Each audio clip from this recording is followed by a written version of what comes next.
주시고 하나님 예배를 통하여서 저희들 날마다 하나님 앞에 살아가고 있음을 깨닫게 하여 주시옵소서. 아버지 하나님 말씀을 통하여 깨닫는 지혜를 주시고 우리의 죄를 회개하며 아버지 더 주님을 간절히 붙들 수 있도록 주님이 함께 하시고 무엇보다 말씀이 성령의 권능이 되어서 모든 사단의 권세를 무너뜨리게 하시고 오늘 하루도 하나님을 영화롭게 하고 하나님을 즐겁게 할 수 있는 믿음의 한날이 되게 하여 주시옵소서. 감사하며 예수 그리스도의 이름으로 기도합니다. 아멘. 오늘 우리 하나님의 말씀 에베소서 2장 5절에서 10절입니다. 에베소서 2장 5절에서 10절입니다. 지하준 성경책은 신약성경 311페이지입니다. 에베소서 2장 5절에서 10절입니다.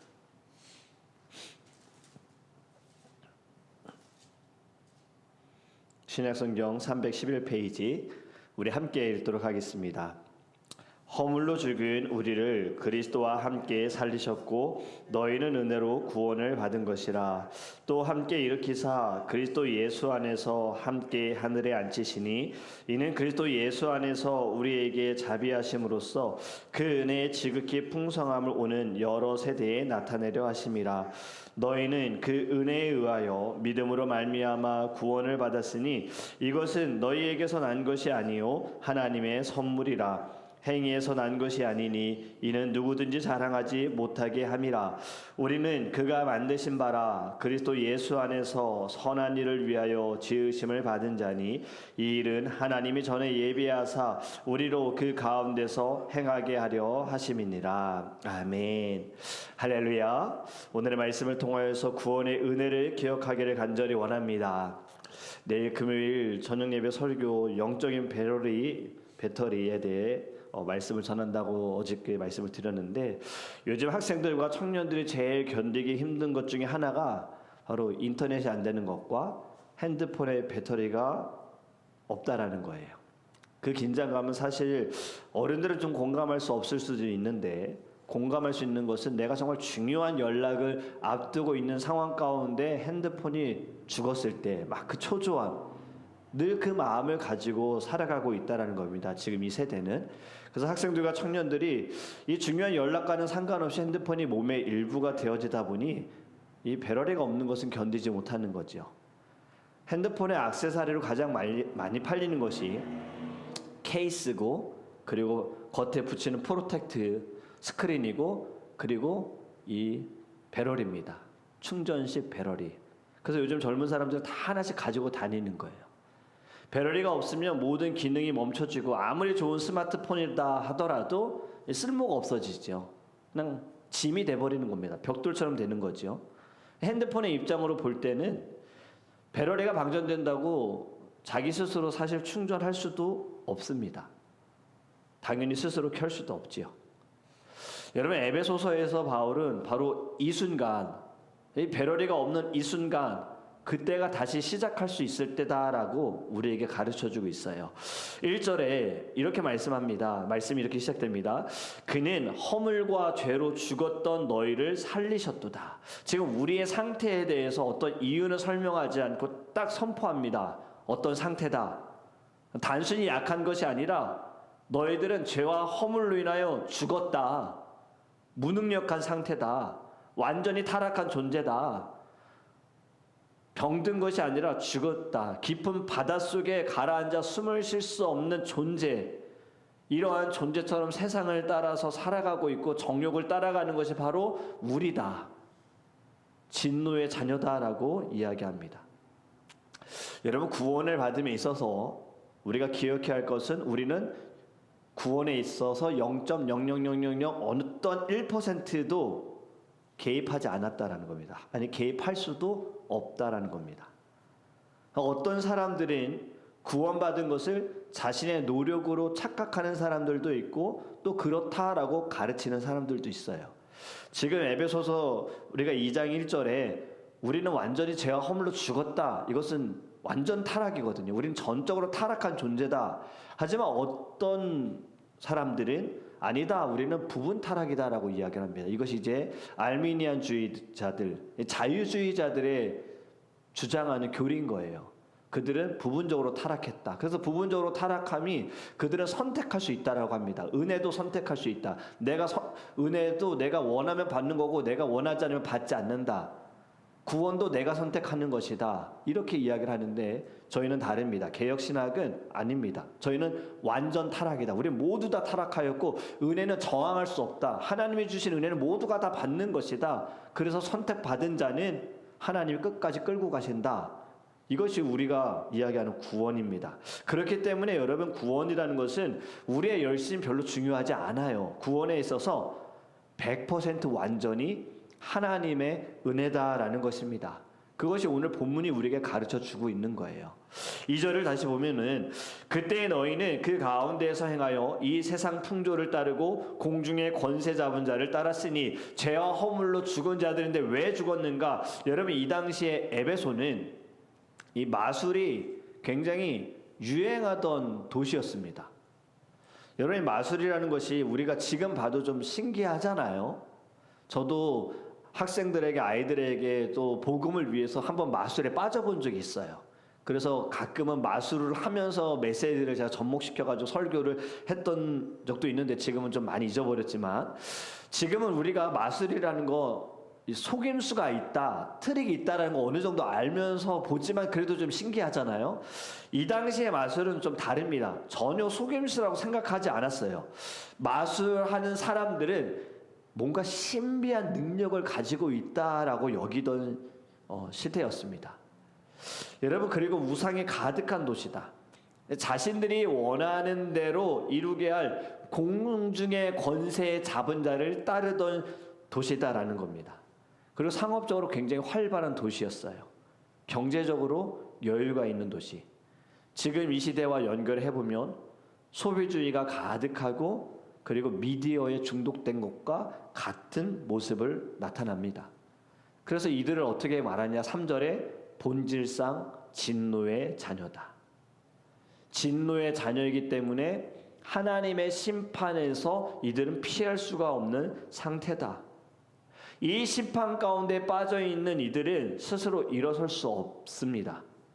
반드시 외부에서 건져 주어야 하는 거예요. 물에 빠져서 죽어가는 사람이 스스로 물 바깥으로 나오지 못했기 때문에 지금 물속에서 허덕이고 있잖아요. 이 사람을 구해줄 수 있는 것은 외부에서 누군가가 튜브를 던져주거나 아니면 들어와서 그를 끌고 나와야 하는 겁니다. 진노의 자녀인 우리 스스로가 우리 죄를 벗어날 수 없고 스스로 용서받을 수도 없기 때문에 외부에서 예수 그리스도께서 물에 뛰어드셨다라는 거예요. 이것이 바로 구원입니다. 여러분, 4절에 이어서 이야기합니다. 긍휼이 풍성하신 하나님이 우리를 사랑하신 그 큰 사랑을 인하여. 이 앞에 사실 어떤 단어가 들어가죠. 벗이라는 단어입니다. 그러나 위대한 전환점. 지금 앞에서는 절망 가운데 있고 너희들은 진노의 자녀다 하지만 4절에 그러나 긍휼이 풍성하신 하나님이 우리를 사랑하셔서 그 큰 사랑으로 인하여 무엇을 하셨는가? 5절에 허물로 죽은 우리를 그리스도와 함께 살리셨다입니다. 죽음의 상태에 있는 우리를 생명의 상태로 옮겨 놓으신 분이 바로 예수님이십니다. 그리고 여기서 그게 끝이 아니에요. 6절에 함께 일으키사 함께 하늘에 앉히시니. 구원은 단순히 우리를 죄 용서 이걸로 끝이 아니다라는 겁니다. 우리의 신분을 변화시켜 주셨고 함께 하기 위해서 구원의 역사를 이루셨다라는 거죠. 여러분, 우리는 구원을 어떻게 받았는지를 늘 기억해야 합니다. 구원의 은혜를 늘 우리는 생각해야 하는 겁니다. 내가 어떻게 구원을 받았고 왜 구원이 이루어졌는가를 기억할 때 여러분, 매일매일이 감사가 될 줄 믿습니다. 자꾸 내가 무엇을 받았고 내 문제가 해결되어지고 내가 건강해져서가 아니라 나는 이미 하나님께 택함을 받았고 하나님의 사랑과 긍휼하심으로 나는 구원을 받았음에 이것을 기억할 때에는 그냥 매일매일 매 순간순간이 감사가 될 줄 믿습니다. 여러분, 그래서 8절에 정확하게 또 한 번 말씀하십니다. 너희는 그 은혜에 의하여 믿음으로 말미암아 구원을 받았으니 이것은 너희에게서 난 것이 아니요 하나님의 선물이다. 여러분, 구원은 하나님의 선물인 거예요. 우리가 생일을 맞으신 분에게 선물을 드릴 때 선물을 받는 사람이 어떤 값을 치르지 않지요. 선물을 주는 사람이 값을 치릅니다. 구원도 마찬가지입니다.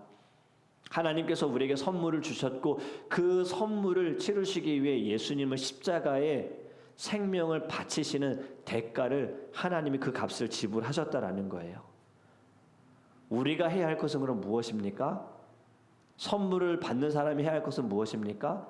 받으면 되죠. 받고 감사하면 되죠. 여러분, 하나님께서는 우리들에게 구원을 선물로 주셨기 때문에 우리는 이것을 받아야 합니다. 그리고 하나님께 감사하며 그 은혜, 오늘 말씀처럼 은혜에 의하여, 이 은혜에 의하여라는 말은요, 받을 자격이 없는 자에게 주어진 것입니다. 진노의 자녀가 사실 받을 수 없는 상황인데 하나님께서 일방적으로 사랑하셔서 하나님께서 일방적으로 주신 거예요. 내가 저 받고 싶지 않아요. 그래? 그럼 아니야, 넌 안 줄 거야가 아니에요. 하나님께서 그냥 주시는 거예요. 받아라. 여러분, 9절에는 여기에서 이제 못을 박습니다. 이것은 행위에서 난 것이 아니다라는 거예요. 행함은 구원을 받는 조건이 아닙니다. 행함으로 인해 구원받을 수 있는 사람 아무도 없어요. 누가 행함으로 구원받을 수 있겠습니까? 그렇기 때문에 말씀하시기를 자랑하지 말라는 거예요. 여러분, 구원에 있어서 우리 개혁신학의 핵심은요, 여러분 이걸 기억하셔야 됩니다. 오직 은혜, 오직 그리스도, 오직 말씀, 오직 믿음이에요. 다른 것 없습니다. 오직 행위 아니에요. 없어요. 그렇기 때문에 우리가 자랑할 것은 아무것도 없어요. 우리가 자랑할 분은 예수밖에 없어요. 왜냐하면 그분이 하셨으니까. 우리를 위해 하셨으니까. 여러분, 10절에는요 우리를 만드신 이유에 대해서 말씀하십니다. 이렇게 시작하죠. 우리는 그가 만드신 바라. 제가 하나님께서 만드셨다라고 선포하며 말씀이 시작됩니다. 포이에마, 이 단어인데 걸작품이란 뜻이에요. 우리는 하나님의 걸작품, 하나님의 예술작품이다. 그리고 이어서 이야기합니다. 그리스도 예수 안에서 선한 일을 위하여 지으심을 받은 자니 선한 일을 위하여. 여러분, 지금 선한 일, 선행, 구원의 조건은 아니지만 구원의 열매라는 겁니다. 믿는 사람들은 반드시 열매가 있어야 하는데 그 열매가 선함으로 나타나야 된다라는 것을 가르쳐주고 있는 거예요. 여러분, 나무가 살아있으면 자연스럽게 열매를 맺는 것처럼 구원을 받은 자들은 자연스럽게 열매가 있어야 합니다. 그 열매가 어떤 열매냐? 성령의 열매라는 거예요. 왜 우리가 열매를 맺지 못하느냐? 자꾸 나의 의지와 나의 열심에 우리가 초점을 맞추기 때문입니다. 우리가 늘 해야 할 것은 무엇이냐면 내 안에 계신 예수님이 일해주세요. 내 안에 계신 예수님이 저를 다스려주세요. 내 안에 계신 예수로 살아가게 해주세요. 제가 어제도 말씀드렸듯이 아이를 가르치면서, 자녀를 가르치면서 자꾸 행함을 바꾸려고 했는데 정말 중요한 것은 내 안에 예수가 있느냐예요. 그래서 저도 이제는 아이를 가르치면서 너의 안에 있는 예수님이 너를 변화시켜 주실 거야 라고 좀 말을 바꾸고 있어요. 네 안에 예수님이 계셔. 여러분, 사람은 말로 사실 바뀝니까? 절대 안 바뀝니다. 왜냐하면 사람의 이 죄성은요 듣고 싶지 않음이 있어요. 특히 바른 말, 맞는 말 듣고 싶지 않아요. 그냥 내가 원하는 말은 듣지만 좀 귀에 찔리고 내 가슴에 찔리는 말은 듣고 싶지 않아요. 이것은 아이들 때부터 계속 그런 거예요. 우리를 변화시킬 수 있는 것은요, 내 안에 예수로 충만할 때 변화될 줄 믿습니다. 그렇기 때문에 자꾸 보이는 행위에 우리가 초점을 맞추지 마시고 거기에 여러분 마음 두지 마시고요. 보이지 않는 것이 보인다라는 말은요, 그 영혼이 보여야 하는 거예요. 그 영혼 가운데, 그 심령 가운데 있는 예수가 보여야 하는 거예요. 주님, 이 심령에 계신 예수님이 다스려 주세요. 만약에 말로 바뀐다면 말 잘하는 사람, 그분의 말로는 다 바뀌어야 되잖아요. 말 잘하는 설교자의 예배를 드릴 때 사실 다 변화되어야 되잖아요. 여러분, 절대 그렇지 않다라는 겁니다. 우리는 구원받은 사람으로서 늘 내 안에 예수로 말미암아 매일매일이 변화되는 삶, 거룩한 삶을 살아가야 할 줄 믿습니다. 여러분, 지난 주일의 말씀처럼 생명책에 기록되어 있는 사람으로 우리는 선한 일을 나타내야 하는 겁니다. 말씀을 맺습니다. 오늘 말씀을 통해 우리가 깨달아야 할 것은요, 나는 은혜가 아니면 살아갈 수 없다라는 거예요. 나는 은혜가 아니면 설 수 없는 자라는 것을 깨달아야 합니다. 이것을 아는 사람들은 절대로 자신을 자랑하지 않습니다. 가진 것을, 행한 것을, 내가 해왔던 것을 절대 자랑하지 않습니다. 오직 예수만 자랑하고요, 하나님의 은혜만을 자랑하게 되는 거예요. 그러므로 매일매일 감사가 넘쳐요. 하루를 시작하면서도, 아침에 일어나면서도 주님의 은혜에 감사합니다. 모든 것이 다 주님의 은혜입니다. 그리고 이 고백이 하나님께 영광을 올려드리게 될 줄 믿습니다. 요즘은 자기 PR 시대라고 하잖아요. 목사님들도 자기 PR을 한다고 말씀드렸는데 우리가 조심해야 할 부분이 바로 이거예요. 자기 PR을 하다 보면 자기만 나타내는 거잖아요. 우리는 모든 자리에서 나를 PR하는 그 자리에도 결국에는 하나님이 드러나야 돼요. 예수님, 십자가의 사랑, 하나님의 은혜. 여러분, 구원의 은혜를 기억하시길 바랍니다. 그리고 저와 여러분은 은혜의 걸작품입니다. 우리 스스로 우리의 인생을 만들고 있는 것이 아닙니다. 지금 하나님의 작품으로 살아가고 있는 것뿐이에요. 이것을 믿는다면 오늘이 기대가 될 것이고 내일이 기대가 될 것입니다. 하나님의 그림이 궁금하지 않습니까?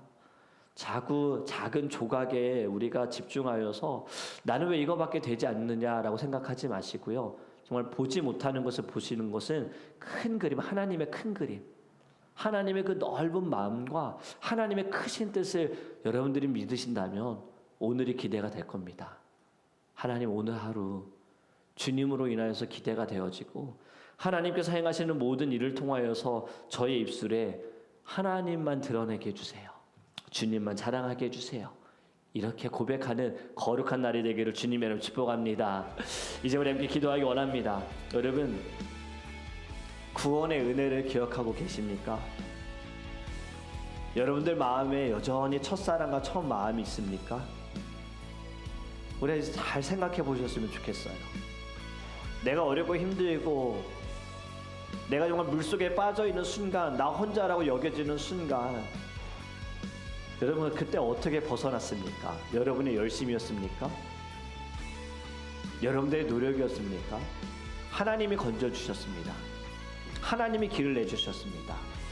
우리는 그때 하나님의 은혜를 기억하면서 감사하면서 우리는 고백했을 거예요. 결단했을 거예요. 이제 주를 위해 살겠습니다. 정말 모든 것이 다 주님 중심이길 원합니다. 주를 위해 헌신하겠습니다. 봉사하겠습니다. 어찌하든 주님의 사명 다하겠습니다.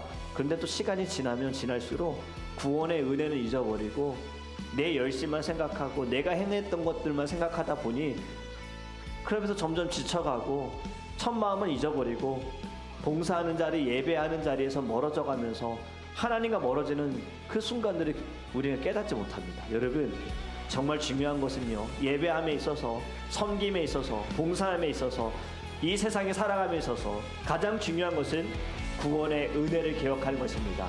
우리 이 시간 이것을 회복하게 해달라고, 나를 위해 죽으신 예수님을 기억하게 해달라고, 부활하신 예수님과 함께 부활할 수 있게 해달라고, 다시 오실 예수님을 우리가 기다리게 해달라고, 우리 함께 주여 부르시고 통성기도합니다.